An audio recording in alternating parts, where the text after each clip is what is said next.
त्या पोरानं सुंदर गणपती बाप्पाचं चित्र फळ्यावर काढलं. हाताला कला होती त्याच्या.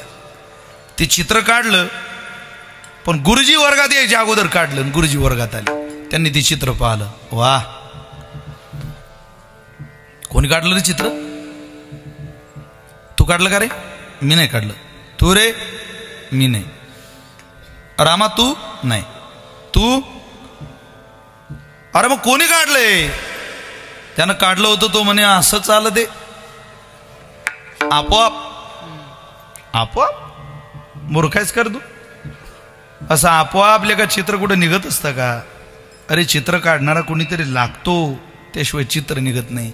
गुरुजी, या छोट्याशा मोहो गावातल्या जिल्हा परिषदेच्या शाळेच्या छोट्याशा फळ्यावरचं चित्र काढायला जर कोणी लागत असेल गुरुजी, तर पहा हे विश्व, या विश्वातला हा आशिया खंड, या आशिया खंडातला हा भारत नावाचा देश, भारतातलं हे राज्य, महाराष्ट्र ही संतांची भूमी, या संतांच्या भूमीतला हा पवित्र नाशिक जिल्हा, या नाशिक जिल्ह्यातला हा छोटासा तालुका, या छोट्याशा तालुक्यातलं हे छोटंसं गाव, आणि छोट्याशा गावातली आमची सगळ्यांच्या लाडकी आवडीची, सगळ्यांच्या लोकवर्गणीतून आमच्या कष्टातून उभं राहिलेली आमची ही जिल्हा परिषदेची शाळा.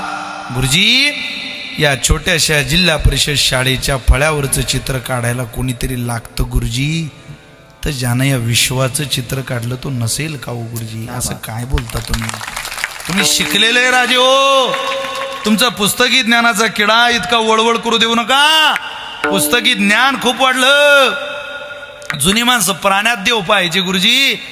आता तुम्हाला माणसात देव दिसत नाही. देव ओळखा, त्याला घरी आणा.